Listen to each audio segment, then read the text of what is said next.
never have come here.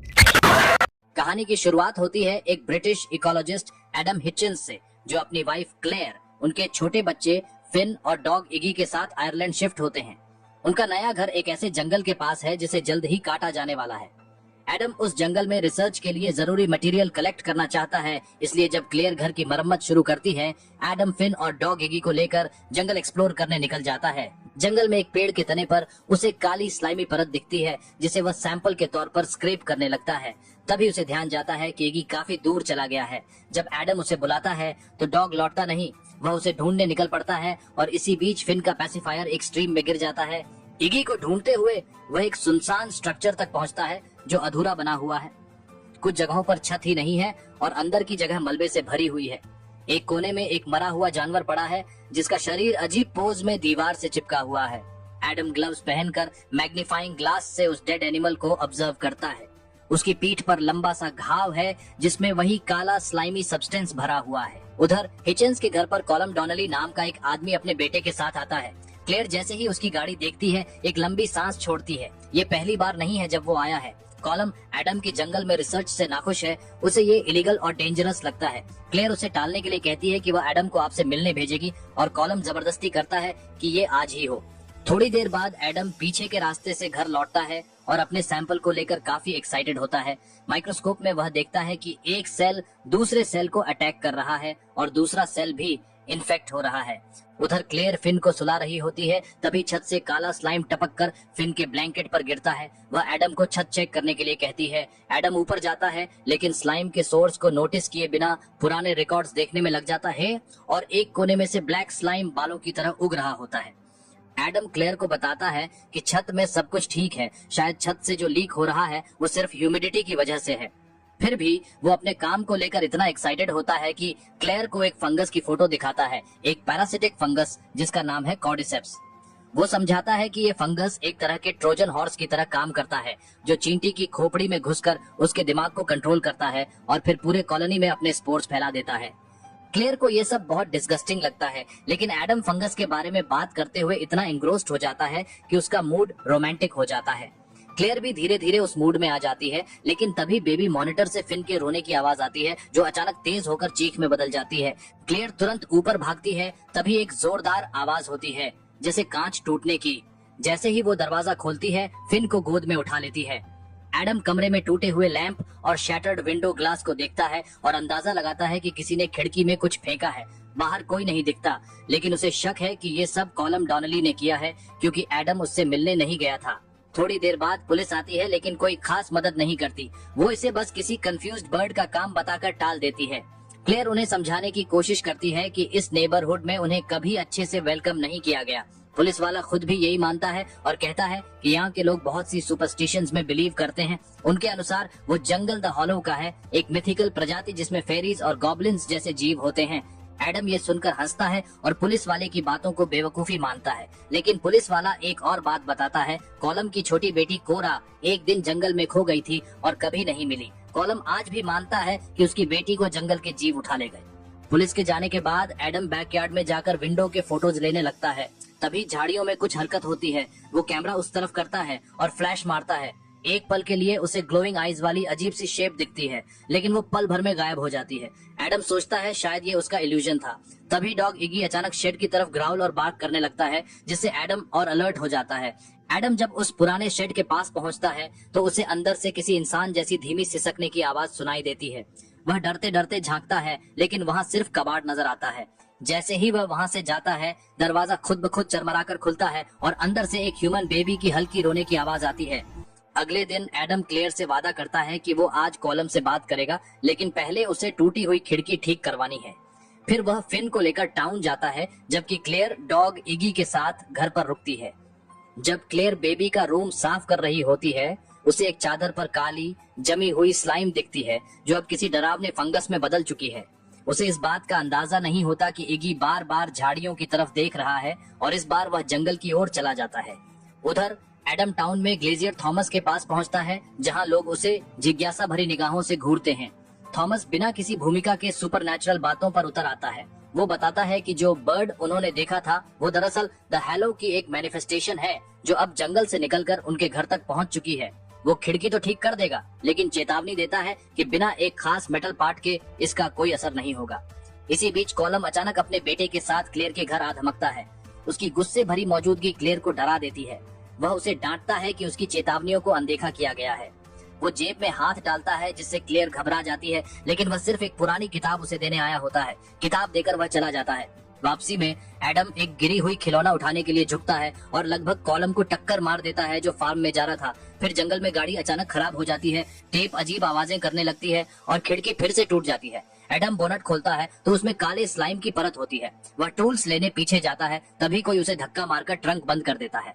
रात हो चुकी होती है जब एडम ट्रंक में फंसा हुआ बेबी की रोने की आवाज सुनता है। बाहर से कोई कार पर जोर जोर से वार कर रहा होता है और जायंट शैडोज खिड़कियों के पास से गुजरती हैं। एडम घबराकर सीट कवर फाड़ता है, बेबी को पकड़ता है और फ्लैशलाइट लेकर बाहर निकलता है। जिस चीज ने उन पर हमला किया था वो अब जा चुकी है, लेकिन कार पर गहरे क्लॉ मार्क्स रह गए हैं जो खतरे की मौजूदगी का सबूत है। इगी के भौंकने की आवाज सुनकर एडम घर की ओर भागता है और क्लेयर से कहता है कि फौरन पुलिस को कॉल करे। वो अब भी पूरी तरह से यकीन करता है कि ये सब कॉलम की वजह से हो रहा है। क्लेयर एडम को राइफल के साथ देखकर डर जाती है, मगर एडम कहता है ये सिर्फ प्रिकॉशन है। जैसे ही वो ऊपर पहुंचते हैं, लाइट चली जाती है और कई खिड़कियों के एक साथ टूटने की आवाज आती है। एडम क्लेयर और बच्चे को बेडरूम में बंद करके नीचे राइफल लेकर जाता है। एक कमरे से फ्लैशेस आती हैं। वो दरवाजा धीरे से खोलता है।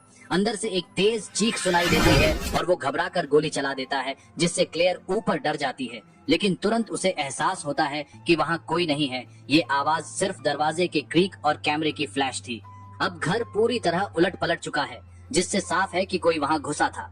गुस्से में एडम कॉलम और उसकी बेकार किताब को कोसता है। क्लेयर उसे समझाती है कि बहस बाद में, पहले यहाँ से निकलते हैं। वो जल्दी जल्दी सामान समेटते हैं और इगी को ढूंढते हैं। शेड में एडम उसे खून से लथपथ पाता है। उसकी एक आंख लाल है और मुंह में कुछ दबा हुआ है। एडम इसे भी कॉलम की करतूत मानता है। कार तक पहुंचते ही इगी भाग जाता है और उसकी भौंकने की आवाज तड़प में बदल जाती है। तभी क्लेयर पीछे देखती है और सुन्न रह जाती है। जंगल से कई डरावनी शैडोई क्रीचर्स उनकी ओर बढ़ रही होती हैं। वो तुरंत एक्सेलरेटर दबाती है। कार स्टार्ट होती है। एडम बॉनेट बंद करता है और देखता है कि पीछे खौफनाक शैतानों की लाइन है। क्लेयर की चीख सुनकर वो कार में कूदता है और दोनों हाईवे की ओर भागते हैं, लेकिन क्रीचर्स उनका पीछा करते हैं, स्लाइम फेंकते हैं, खिड़कियां तोड़ते हैं। अचानक एक जंबी जैसी लड़की सामने आ जाती है। क्लेयर डर के मारे कंट्रोल खो बैठती है और कार स्लोप से नीचे गिर जाती है। मजबूरी में दोनों घर लौटते हैं और अब उन्हें यकीन हो चुका है द हेलो हकीकत है। एडम कीहोल से झांकता है, तभी अचानक कुछ उसकी आंख पर हमला करता है। दरवाजा हिलने लगता है और कीहोल से काला स्लाइम अंदर आने लगता है। जैसे ही आवाजें बंद होती हैं, एडम टॉर्च लेकर आगे बढ़ता है और बिना चेतावनी दिए दरवाजा खोल देता है। सामने खड़ी वो डरावनी क्रीचर रोशनी पड़ते ही चीखते हुए पीछे हट जाती है। ये देखकर एडम को समझ आता है कि ये प्रजाति लाइट से डरती है। वो फौरन जनरेटर चालू करने का फैसला करता है, लेकिन उसके लिए उसे बाहर जाना होगा। जाने से पहले वो क्लेयर और बेबी फिन को छत में छोड़ता है और ट्रैप डोर अच्छे से बंद रखने को कहता है। एडम जब शेड में पहुंचता है तो देखता है कि स्लाइम वहां भी पूरी तरह फैल चुका है, यहाँ तक कि सर्किट बॉक्स पर भी। वहीं क्लेयर देखती है कि एटिक में मॉइस्चर बहुत तेजी से फैल रहा है और लकड़ी टूटने लगती है। वो एडम को चेतावनी देना चाहती है, लेकिन बेबी मॉनिटर की रेंज बहुत कम होती है और एडम को सिर्फ स्टैटिक सुनाई देता है। क्लेयर ट्रैप डोर कस कर पकड़ लेती है। तभी एक चिपचिपा हाथ लकड़ी तोड़कर अंदर आता है और उसकी आंख की ओर बढ़ता है। छत पर और भी मॉन्स्टर्स पहुंच जाते हैं और छत में कई छेद कर देते हैं। शेड में एडम को बहुत तेज दर्द होता है और वो भरम में चला जाता है, लेकिन किसी तरह खुद को संभालता है।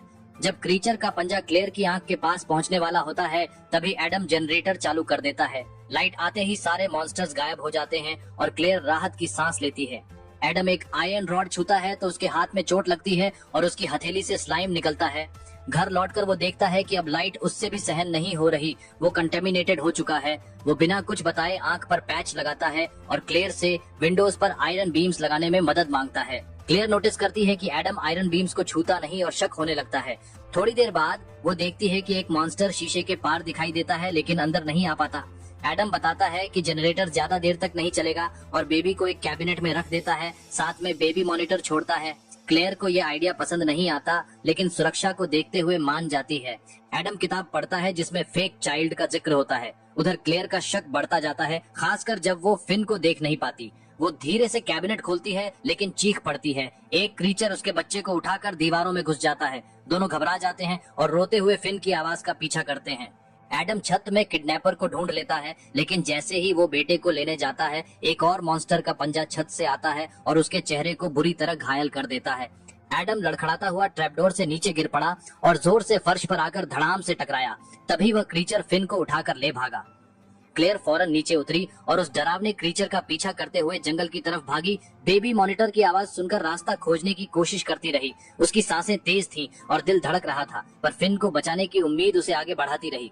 उधर एडम धीरे धीरे होश में आया और अपनी घायल टांग को सहारा देकर संभालने लगा, लेकिन उसके शरीर में फैल रही इन्फेक्शन उसकी ताकत को कम कर रही थी। वह दर्द से जूझ रहा था, लेकिन हिम्मत नहीं हार रहा था।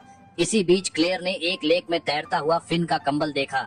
बिना देर किए वह पानी में खुदी और कुछ पलों में बच्चे को गोद में लेकर बाहर निकली। जंगल के आसपास झाड़ियों में कई क्रीचर्स छिपे हुए थे, लेकिन किसी ने भी उसे रोकने की हिम्मत नहीं दिखाई।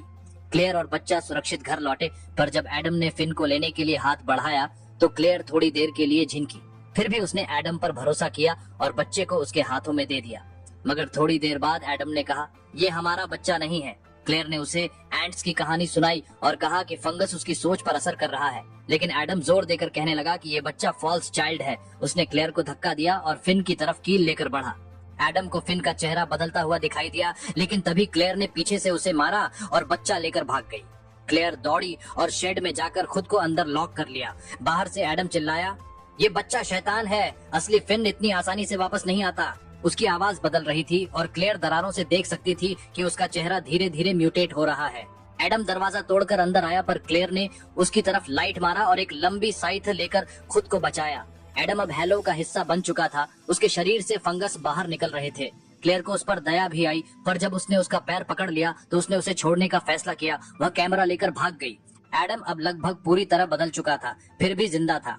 जलती हुई साइथ लेकर वह अपनी पत्नी के पीछे पीछे जंगल में दौड़ा। बीच रास्ते में वह एक अधूरी स्ट्रक्चर के पास पहुंचा, जहां उसे इगी मिला, जो अब हेलो बनने के अंतिम चरण में था। क्रीचर्स धीरे धीरे वहां आ रहे थे, लेकिन आग की चमक उन्हें दूर रख रही थी। क्लेयर एक पड़ोसी के घर पहुंची और मदद के लिए दरवाजा खटखटाया, लेकिन दरवाजा कॉलम ने खोला। राइफल लेकर उसने बिना किसी दया के क्लेयर को भगा दिया, क्योंकि उसे डर था कि मॉन्स्टर्स उसके साथ आएंगे।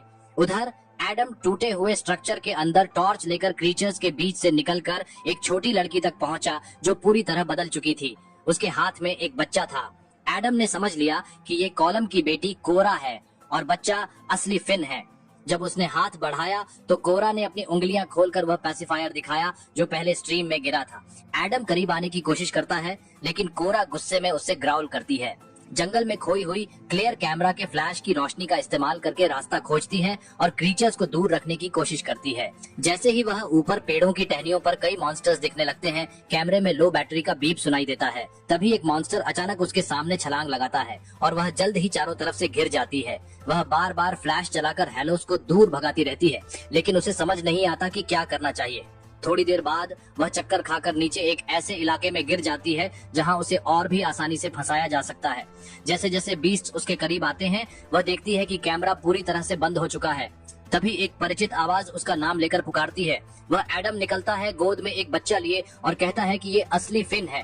क्लेयर को उसके हालत देखकर और उसके वाइल्ड तरीके से बाकी क्रीचर्स के साथ इंटरैक्ट करते देखकर झटका लगता है, लेकिन उससे भी ज्यादा परेशान वह होती है कि दोनों बच्चे बिल्कुल एक जैसे लग रहे हैं।